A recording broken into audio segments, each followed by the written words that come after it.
Discover original के मुअज़्ज़ज़ सामीन अस्सलामु अलैकुम। मुअज़्ज़ज़ सामीन इकराम, आप सुन रहे हैं अलाओ और मैं हूं असद। इससे कबल आप अलाओ की 52 इकसात सुन चुके हैं। अब किस 53 मुलाहिजा फरमाए। लेकिन इससे कबल अगर आपने हमारे चैनल को सब्सक्राइब नहीं किया तो इसे सब्सक्राइब कर लें और बेल आइकन को क्लिक कर लें ताकि आपको तमाम तर वीडियोस मिलती रहा करें। और साथ ही वीडियो को लाइक करें, शेयर करें और कमेंट्स बॉक्स में अपनी आरा से हमें जरूर मुतल्ला करें। आइए दास्तां का आगाज करते हैं। अब मैं उसकी मजीद बकवास नहीं सुन सकता था। मैंने पिस्टल का सेफ्टी केज हटाया और ताक कर निशाना लगा दिया। गोली उसकी गर्दन से निकलती हुई उसका सीना चीर गई थी। वो मुंह के बल गिरा। एक लम्हे को तो लोगों को समझ ही नहीं आया कि यह हुआ क्या था। खबरदार जो अपनी जगह से कोई हिला, मैंने सख्त लहजे में कहा तो वो सब अपनी अपनी जगह पर बैठ गए।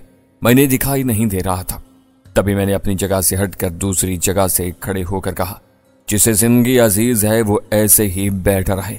जिसने भी हरकत की वो अपनी मौत का खुद जिम्मेदार होगा। वो सुकून से बैठे रहे। इनके सामने वो शख्स तड़प रहा था जो कुछ देर पहले लड़ाई की बातें कर रहा था। किसी की हिम्मत नहीं हुई कि उसे थाम ले। तभी मैंने कहा, यह तुम लोगों को गाय देने का लालच दे रहा था। जाओ, बाड़े से जाकर जितनी गाय ले जा सकते हो ले जाओ। या इस बस्ती चिराग शाह के लोगों की है। मैं ये कहकर खामोश हुआ। कोई भी नहीं बोला तो मैंने कहा, मैं तुम्हारा दुश्मन नहीं हूं। तुम इन जागीरदारों की गुलामी से निकालने आया हूं। क्या तुम इनके जुल्म नहीं जानते हो? ये कहकर मैं चंद लम्हों के लिए खामोश हुआ तो किसी ने भी कोई बात नहीं की। तब मैंने कहा, हाँ, मैंने मीरन शाह को मारा है। मैं इकरार करता हूं। अब पेरोजा को भी मार दूंगा क्योंकि मेरी इनके साथ दुश्मनी है। लेकिन तुम्हारी मेरे साथ क्या दुश्मनी है सुन लो, और दूसरे लोगों को भी बता दो। अगर किसी ने किसी भी बस्ती के किसी बंदे ने बस्ती बहादुर खान के या बस्ती गामन के किसी बंदे को नुकसान पहुंचाया तो उसके साथ भी दुश्मनी शुरू हो जाएगी। अगर किसी की मेरे साथ दुश्मनी है या वो मुझसे दुश्मनी चाहता है तो वो यहीं बैठा रहे, वरना यहां से बाहर निकल जाए। जो यहां रहा मेरी उसके साथ दुश्मनी होगी। मैंने अपनी बात खत्म की ही थी कि कई लोग एकदम से उठे और बाहर की जानिब तेज तेज जाने लगे। देखा देखी सब बाहर चले गए। मैंने शुएब को सूरत हाल बताई। इसने कहा, बस्ती से गाड़ियां मंगवा ले। नहीं, अभी नहीं। देखें ये लोग क्या करते हैं। अगर इन्होंने गाड़ियों को नुकसान न पहुंचाया तो समझो वो हमसे नहीं लड़ेंगे, और अगर गाड़ियां तोड़ डाली तो उसने कहा, तो फिर हमें बहुत कुछ सोचना होगा। मैंने कहा तो वो खामोश हो गया। पता नहीं उसे मेरा एतमाद समझ में आया था कि नहीं। मैं काफी देर तक छत पर रहा। बख्तावर वहीं दीवार पर बैठा रहा था। शोएब ने जाकर अपनी गाड़ियां बस्ती से ले ली थी। किसी ने भी उनका सामना करने की कोशिश नहीं की थी। तो अपनी गाड़ियां निकालकर डेरे के सामने आ खड़े हुए थे। वहां बस्ती का कोई आदमी भी नहीं था। सब अपने अपने घरों में जा छुपे थे। यूं लग रहा था जैसे हर जानिब सकूत छा गया हो। मुंशी मेहर खान की लाश डेरे के कच्चे फर्श पर पड़ी थी। वो तड़प तड़प कर ठंडा पड़ गया था। मैं छत पर से नीचे उतरा और डेरे पर आ गया। बख्तावर भी दीवार से उतर आया था। हम दोनों वहां से फाटक तक गए, फिर वहां से निकलकर शुएब के पास जा पहुंचे। मैंने अपना सेल फोन निकाला और पेरोजा को कॉल कर दी। वो शायद मेरी ही कॉल के इंतजार में बैठी थी। पहली ही बेल पर फोन रिसीव कर लिया। तुम ठीक नहीं कर रही हो, उसने धाड़ते हुए कहा। ठीक तो तब होता जब गोली मेरे अंदर से आर पार हो जाती। वो तेरा मुंशी मेरे कत्ल के लिए लोगों को लेकर निकल रहा था और मैं उसे कुछ भी ना कहता। मैंने इंतहाई करख्त लहजे में कहा, इसके कत्ल की कीमत तुम्हें चुकाना पड़ेगी। उसने गुस्से में कहा, पता नहीं किसका उधार कौन लिए फिरता है, पर खुशी हुई तुम्हें उसके कत्ल की इत्तला मिल गई है। मैंने सफाकाना लहजे में कहा, मैं जानती हूं कि तुम ये सब क्यों कर रहे हो, लेकिन उसने कहना चाहा तो मैंने उसकी बात काटते हुए कहा, लेकिन तुम इतनी ढीठ हो के समझ के भी नहीं समझ पा रही। आओ ना, आती क्यों नहीं हो? अपने भाई के खून का बदला लो मुझसे। मैं तुम्हारे घर में खड़ा हूं। अभी चाहूं तो तुम्हारे घर को आग लगा दूं, मगर अभी लगाऊंगा नहीं। लगाऊंगा आग लेकिन उस वक्त जब तुम इसमें होगी तब। तुम जो डाकू रानी बनी हुई हो ना, मैं तुम्हें तुम्हारी औकात बताना चाहता हूं। मैं हद दर्जा जज्बाती होकर कहता चला गया। वो खामोशी से मेरी बात सुनती रही, फिर नफरत से बोली, मगर मैं तुम्हारे बारे में कुछ और सोच रही हूं। मैं तुम्हें गोली नहीं मारूंगी, इस तरह तुम जल्दी मर जाओगे। मैं तुम्हें सिसका सिसका कर मारूंगी। तो मेरी जान, मैं यहां हूं ना तुम्हारे घर में। आओ, यहाँ भेजो अपने उस गुंडे जिंदू डाकू को, मैं उसे भी देख लूंगा, या फिर पुलिस को ही भेज दो, जिसे मर्जी भेजो, लेकिन ये जान लो अब तुम्हें मेरे हाथ से कोई नहीं बचा सकता। मैं कहती हूं तुम बच जाओ, चले जाओ यहां से, उसने फटी हुई आवाज में कहा। तो मैंने कहा, लड़ाई तुम्हारी और मेरी है। अब अगर किसी भी बस्ती के किसी बंदे को कोई नुकसान पहुंचा या तुमने पहुंचाया तो मुझसे बुरा कोई नहीं होगा, समझ लो। लफ्ज मेरे मुंह ही में थे कि उसने फोन बंद कर दिया। मैं कुछ देर तक वहां खड़ा रहा, किसी तरफ से कोई आदमी सामने नहीं आया। रात का दूसरा पहर भी गुजरने को था। तब हम वहां से पलटकर बस्ती बहादुर खान आ गए। मैंने जो रूही में पैगाम देना था वो दे दिया था। रात भर खामोशी रही। एक सन्नाटा था जो तारी हो गया था। ऐसे सन्नाटे बहुत खतरनाक साबित हुआ करते हैं। मुंशी मेहर खान का कत्ल कोई मामूली वाकया नहीं था। इसके खानदान की तरफ से भी कोई रद्द-ए-अमल सामने नहीं आया था। पुलिस आई थी, इसकी लाश उठा कर ले गई थी। मुझे ये इत्ला नहीं मिली थी कि मुझ पर कोई पर्चा कटा था या नहीं, लेकिन मुझे ये पूरा यकीन था कि इस कत्ल की आड़ लेकर बड़े पैमाने पर पकड़ धकड़ होने वाली थी। बस्ती के लोगों को पकड़कर इन्हें जलील करके, इनकी औरतों को बेइज्जत करके एक तरह से वहां के हाकिमों की खुशनुदी हासिल की जाती थी। मुझे न जाने ये क्यों गुमान होने लगा था कि फिरोजा और उसकी पुश्त पर मौजूद लोग अब यही हथकंडा आजमाएंगे। मुझ पर जो गुजरता मुझे वो कबूल था, लेकिन बस्ती के लोगों पर जुल्म में बर्दाश्त नहीं कर सकता था। इसे सिर्फ एक ही सूरत में रोका जा सकता था कि वो लोग पुलिस को इस्तेमाल न करें, वरना एक नया महाज खुल जाना था। सुबह की चहल पहल शुरू हो चुकी थी। बख्तावर ने मुझे सो जाने का मौका दे दिया था। बस्ती के नौजवान पहरे पर मौजूद थे। मैं फ्रेश होकर गोपे में बैठा हुआ था कि चचा साईं आ गया। उसने चारपाई पर बैठते हुए कहा, यार 2 बंदे एक पैगाम लेकर आए हैं। कौन लोग हैं वो और किसका पैगाम है? मैंने तजस्सुस से पूछा। सरदार नूर हयात के लोग हैं। कह रहे हैं वो लोग हमसे बातचीत करने के लिए आना चाहते हैं। इन्होंने कहा तुम्हें चौंक पड़ा। ये लोग अब दूसरे हरबे पर उतर आए थे। जब सामने से जंग नहीं जीती जा रही थी तो फिर आमने सामने बैठकर अपनी बात मनवानी चाहते थे। मैं यह हर बात समझ गया था, इसलिए इनसे पूछा, तो फिर क्या चाहते हैं आप? जाहिर है अब सरदार की बात तो सुननी ही पड़ेगी, आखिर इलाके में भी तो रहना है। उन्होंने बेबसी से कहा। तो ठीक है, आप करें बात। मैंने कहा तो वो बोले, मैं समझ रहा हूं कि तुम ऐसा क्यों कह रहे हो। मैं ये भी जानता हूं कि वो हमसे क्या मनवाना चाहेंगे, सो देखें वो क्या बात करते हैं। मैं खामोश रहा तो वो कुछ देर बैठकर चले गए। मैं रूही की सूरत-ए-हाल के बारे में सोचने लगा। ये लोग आपस में जितना मर्जी लड़ते रहे, लेकिन जब किसी एक पर कोई गालिब आने लगता है तो सब इकट्ठे हो जाते हैं। इसी में इनकी बका थी। वो सब फिरोजा को बचाना चाहते थे। मैं समझ रहा था रूही में मौजूद ये छोटे छोटे हाकिम अपने मफाद के लिए कुछ भी कर सकते थे। अगर थोड़ा सा गौर किया जाए तो ये छोटे छोटे हाकिम किसी बड़े हाकिम के मफाद के लिए हमा वक्त इकट्ठे हो सकते थे। जिंदू ने अनजाने में बहुत बड़ा नुकसान उठा लिया था। जिस तरह मुझे ये खबर नहीं थी कि मैं इसका इतना नुकसान कर सकता हूं, उसे भी यकीनन पता नहीं होगा कि इतना नुकसान हो सकता है। वो अपने जोर में मुझ पर चढ़ दौड़ा था, लेकिन अब वो बावजूद ललकारने के मेरे सामने नहीं आ रहा था। उसकी कोई ना कोई वजह तो जरूर थी। अगर उसे ये थोड़ा बहुत भी यकीन होता कि वो मुझ पर हावी हो सकता है तो वो जरूर मेरा सामना करता। सरदार नूर हयात के अचानक दरमियान में पड़ने से होना यही था कि लड़ाई रुक जाती। फिरोजा रूही में तो आने वाली नहीं थी। फौरी तौर पर लड़ाई रुकने के बाद वो मुझे किसी न किसी तरह राम करने की कोशिश करते। इसके बाद जब भी इन्हें मौका मिलता वो अपना काम कर जाते। अगर वो यूं लोगों को मुआफ करते रहते तो इनकी हाकमियत कभी भी बरकरार न रह पाती। वो अब बातों में फांसने के लिए तैयार हो चुके थे। मैं गोबे में बैठा यही सोच रहा था कि बख्तावर आ गया। इसका चेहरा गुस्से में तमतमा रहा था। वो खामोशी से आकर सामने वाली चारपाई पर बैठ गया तो मैंने पूछा, क्या बात है, इस कदर गुस्से में क्यों हो? यार जब हमारे लोग कत्ल हो रहे थे, हम पर चढ़ाई करके हमें ही कुचला जा रहा था, उस वक्त ये सरदार नूर हयात कहाँ था? इसने एकदम से फटे हुए लहजे में कहा। बात तो ठीक है, मैंने उसकी हाँ में खां मिलाते हुए कहा। तुम जानते हो कि अब क्या होगा? उसने पूछा। मैं बहुत अच्छी तरह जानता हूं, यही मैं सोच रहा था। मैंने उसे बताया तो वो उसी गुस्से में बोला, मेरे ख्याल में इसके आने से पहले पहले कुछ ऐसा कर दिया जाए कि इस काबिल ही न रहे कि हमसे बात कर सके। बात तो तुम्हारी भी ठीक है। मैंने फिर उसकी हाँ में हाँ मिला दी तो उसने चौंकते हुए कहा, क्यों न जिंदोड़ा का पत्ता साफ कर दिया जाए? नहीं, वो कोई इतनी हैसियत नहीं रखता। वो तो एक मोहरा है, पिट भी जाएगा तो इन लोगों को कोई फर्क नहीं पड़ेगा। मैंने पुरसकून अंदाज में कहा तो उसने झुंझुलाते हुए पूछा, तो फिर करें क्या? क्यों ना हम उसे उठा लें जो इन सब के माँ है। मैंने तजवीज दी तो उसने मेरे चेहरे पर देखते हुए पूछा, तुम्हारा मतलब है पेरोजा को उठा लिया जाए? नहीं, इन सब के पीछे शहर का बड़ा बिजनेसमैन चौधरी आसिफ है। मैं बहुत पहले एक बार उससे मिल चुका हूं।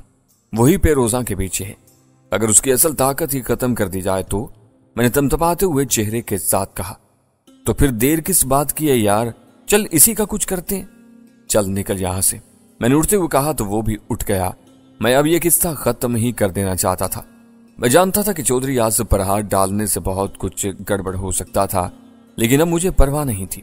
मैंने जीप ली, ड्राइविंग सीट पर बख्तावर बैठ गया था। हम सीधे शुएब लोगों के पास जा पहुंचे। इन्हें अपने प्लान के बारे में बताया तो वो तैयार हो गए। इन्होंने तो वही करना था जो हम चाहते। हम चुपचाप बस्ती बहादुर खान से निकल खड़े हुए। बहावलपुर शहर तक पहुंचने में हमें 3 घंटे लग गए थे। वहां मकामी तौर पर एक ही बंदा हमें काम का मिला था, जिसने चौधरी आसिफ के बारे में हमें मालूमात दी।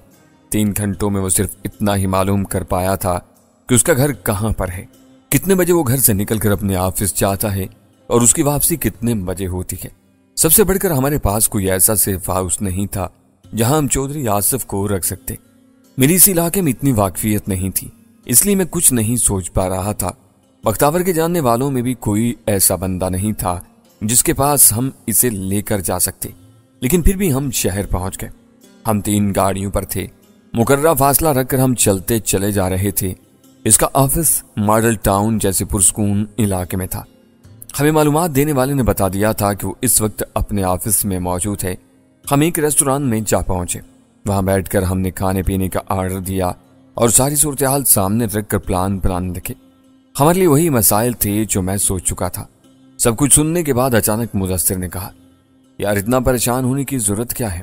इसे उठाना है तो बस उठा लो, हम इसे रूही ले जाते हैं। अगर उधर नहीं जाना तो यहाँ साथ ही दरिया है, वहीं कहीं छुपने की जगह मिल जाएगी। हमें कौन सा वहां कई दिन गुजारने हैं। बात तो 2-4 पहरों की है ना। बात तो उसकी ठीक थी। जब उसे उठाना ही है तो उसे उठा लेते हैं, फिर देखा जाएगा कि क्या होता है। मैंने उसकी बात मानते हुए अगला प्लान भी तय कर दिया। हमें वहां बैठे हुए दोपहर हो चुकी थी। हम वहां से उठे और मॉडल टाउन की जानिब चल पड़े। इन चारों ने हमारे कवर पर ही रहना था। एक गाड़ी मुदस्सिर को दे दी गई थी। उसने रहना तो हमारे साथ था, लेकिन हमसे उस तरह दूर रहना था कि हमारा साथ ही ना महसूस हो और हमें इर्द गिर्द की खबरें भी दे सके। ये बहुत जरूरी था। हम मॉडल टाउन पहुंच गए थे। उसका ऑफिस एक शानदार कोठी में बना हुआ था। मैंने गाड़ी बाहर ही रोक दी। गाड़ी में आफताब बैठा था। गेट से पोर्च दिखाई दे रहा था जहां एक महंगी और शानदार गाड़ी खड़ी थी। गेट पर सिक्योरिटी वाला खड़ा था। वो हमें देखते ही अलर्ट हो गया। बख्तावर ने बड़े नरम लहजे में उससे कहा, यार हमें चौधरी साहब से मिलना है। कोई टाइम वगैरह लिया हुआ है कि नहीं? उसने बारूब अंदाज में पूछा। नहीं, टाइम तो नहीं लिया, मगर हमारा उनसे बात करना बहुत जरूरी है। उसने फिर उसी नरम लहजे में कहा, देखो उनके निकलने का वक्त हो गया है। इनकी गाड़ी पोर्च में लग चुकी है। वो अपने दफ्तर से निकल नहीं पा रहे होंगे। चल यार, हमें अंदर तो जाने थे, तूने हमें यहीं रोक लिया है। हम पोर्च ही में मिल लेंगे। अगर वो दफ्तर में ले जाना चाहेंगे तो ले जाएंगे। बख्तावर उससे बातें कर रहा था जबकि मैं वहां के माहौल का जायजा ले रहा था। वहां इतनी ज्यादा सिक्योरिटी नहीं थी। गेट पर एक आदमी मौजूद था जिससे बख्तावर बातों में लगा हुआ था। अंदर पोर्च में एक नुमाइशी किस्म का सिक्योरिटी वाला खड़ा था। अब यह अंदाजा नहीं किया जा सकता था कि चौधरी आसिफ के साथ कितने लोग हो सकते थे। गार्ड ने हमें अंदर जाने का रास्ता दे दिया था। हम चहलकदमी किसी अंदाज में पोर्च के करीब जा पहुंचे। इन्हीं लम्हात में चौधरी आसिफ अंदर से निकला। इसके साथ एक ही शख्स था जो बिलाशुबा उसका ड्राइवर था। वो तेजी से गाड़ी की जानिब चला गया। मैं हैरान था कि वो अपनी सिक्योरिटी से इतना गाफिल कैसे हो गया था। चौधरी आसिफ की जैसे ही हम पर निगाह पड़ी, वो ठिठक कर खड़ा हो गया। शायद वो हमें पहचानने की कोशिश कर रहा था या पहचान कर ड्रामा करने की कोशिश कर रहा था। जो भी था, मैं उसके बिल्कुल सामने जा खड़ा हुआ और उसकी आंखों में आंखें डालकर उसकी जानिब हाथ बढ़ा दिया। उसने मेरे साथ मुसाफा किया तो मैंने उसका हाथ नहीं छोड़ा, बल्कि मजबूती से उसका हाथ दबाते हुए पूछा, चौधरी पहचाना मुझे? नहीं, मैं अब तक तुम्हें पहचान नहीं पाया हूं। और मुझे भी नहीं पहचाना? बख्तावर ने उसके साथ खड़े होते हुए दबी दबी नफरत से पूछा। तुम भी मेरे ध्यान में नहीं आ रहे हो? कौन हो तुम लोग? उसने आखिरी लफ्ज कहते हुए अपना लहजा जरा सख्त कर लिया था। तभी मैंने कहा, मैं एक बार पेरोजा माई के साथ तुमसे मिला था। मेरे यूं कहने पर वो एकदम से चौंक पड़ा। बिलाशुबा उसके चेहरे पर खौफ फैल गया था। उसने गहरी निगाहों से मुझे देखते हुए पूछा, तुम रूही से हो ना, मतलब अली? हाँ, और ये बख्तावर है। मैंने कहा तो वो फौरन ही खुद को संभालता हुआ बोला, आओ ऑफिस में बैठकर बात करते हैं। अभी तुम घर जा रहे थे? मैंने पूछा। हाँ, घर ही जा रहा था, उसने काफी हद तक घबराते हुए कहा। तो फिर चलो घर ही में चलते हैं, वहीं बैठकर बातें करते हैं, थोड़ी बात करना थी तुमसे, मैंने सर्द से लहजे में कहा। नहीं, यहीं ऑफिस में बैठते हैं ना, उसने मुड़ते हुए कहा। देख चौधरी, हमें मजबूर न कर, तेरे घर तक जाते हुए हमारी बात पूरी हो जानी है, यहां बैठकर वक्त जाया न कर। मैंने कहा तो बख्तावर ने उसकी गाड़ी का दरवाजा खोला और अगली नशिस्त पर ड्राइवर के साथ बैठ गया। चौधरी खामोश रहा तो मैंने उसका हाथ छोड़ते हुए सरगोशी में कहा, ऐ खामखा यही तमाशा बन जाएगा, चंद बातें करनी और बात खत्म। चौधरी आसिफ ने सर झुकाया और पिछली नशिस्त पर बैठ गया। मैं उसके साथ बैठा तो ड्राइवर ने कार बढ़ा दी। तब तक मैं बड़े आराम से अपना पिस्टल निकाल चुका था, जिसकी खबर चौधरी को नहीं हो सकी थी। दफ्तर से निकलते ही उसने कहा, बोलो क्या बात करनी है? यार कितने नालायक किस्म के बंदे हो, जरा सी भी गैरत नहीं तुम्हें। हम तुम्हारे मेहमान हैं, तुम्हारे घर जा रहे हैं, वहां जाकर कोई चाय वाय पियेंगे, फिर बात करते हैं। सुना है तुम्हारे बच्चे बड़े प्यारे हैं। मेरे यूं कहने पर वो एकदम से लर्ज कर रह गया। जुर्म की दुनिया में कोई कितना भी फन्ने खा हो, जब मौत को सामने देखता है तो लर्ज कर रह जाता है। डरते वो नहीं जो किसी मकसद और लगन के साथ सरफरोश बनकर निकलते हैं, और फिर जब बात अपने प्यारों तक आ जाए तो बड़े बड़े दिल वाले कमजोर पड़ जाते हैं। तो तुम क्या चाहते हो? उसने पूछ ही लिया तो मैंने कहा, अपने बच्चों पर बात आई ना तो कलेजा मुंह को आ गया तेरा। और जो तेरी आशीर्वाद से ररोही में बच्चे मर रहे हैं वो, और जो नौजवान कत्ल हो रहे हैं, स्मगलिंग का धंधा अरूज पर पहुंचा हुआ है, इनका क्या कसूर है? क्या वो किसी की औलाद नहीं? मेरे यूं कहने पर उसने काफी हद तक एतमाद से कहा, मैं नहीं करूंगा तो कोई दूसरा करेगा। मैं तो किसी के पास नहीं जाता, खुद लोग चलकर मुझसे मदद मांगने आते हैं। मैं अकेला तो नहीं करता ये सब। ये बातें उन्हें सुनाओ जो ये सब करते हैं। बख्तावर, अब गाड़ी घर की तरफ नहीं जाएगी, ड्राइवर को समझा दो, नहीं तो इसे अगले जहान पहुंचा दो। मैंने कहा तो बख्तावर ने पिस्टल ड्राइवर की कमर पर रख दिया। कार को मामूली सा झटका लगा और फिर जैसे तैरने लगी, तभी चौधरी ने बड़े हौसले और एतमाद से कहा, तुम्हें मेरा अगवा बहुत महंगा पड़ेगा। अपनी बात कहो और यहां उतर जाओ, तुम जो चाहती हो मैं वही कर दूंगा। तुम बैठकर बात करने का ऑप्शन गंवा चुके हो चौधरी, तुम्हारे मरने के बाद मैं खुद सब देख लूंगा। मैंने जानबूझकर नफ्सियाती दबाव देने की कोशिश करते हुए कहा, जिसका खातिर खा असर हुआ। उसने तेजी से कहा, मुझे बताओ तुम्हारा मुतालबा क्या है? क्या तुम नहीं जानते? मैंने पूछा। वही फिरोजा वाला, अगर यह बात है तो समझो अभी और इसी वक्त से मैं उसके साथ नहीं हूं। तुम जो चाहो उसके साथ करो, मैं कोई दखल नहीं दूंगा। मैंने उसकी बात का जवाब नहीं दिया। मैं चाहता था कि हम जितनी जल्दी हो सके शहर से निकल जाएं। मुझे नहीं पता था कि ड्राइवर हमें किस जानिब लेकर जा रहा था। बख्तावर उसकी रहनुमाई कर रहा था। शहर से निकलते रेलवे लाइन पार की, फिर थोड़ा सफर करने के बाद नहर आ गई। हम नहर के साथ साथ चलने लगे, यहां तक कि नहर के दाएं जानिब इस कदर गहरे दरख्त आ गए जैसे जंगल का समा हो। मैंने वहां रुक जाने का इशारा किया। बख्तावर ने ड्राइवर को बाहर निकाल कर बांध दिया और मैं चौधरी आसिफ को बाहर निकाल कर एक दरख्त के नीचे ले आया।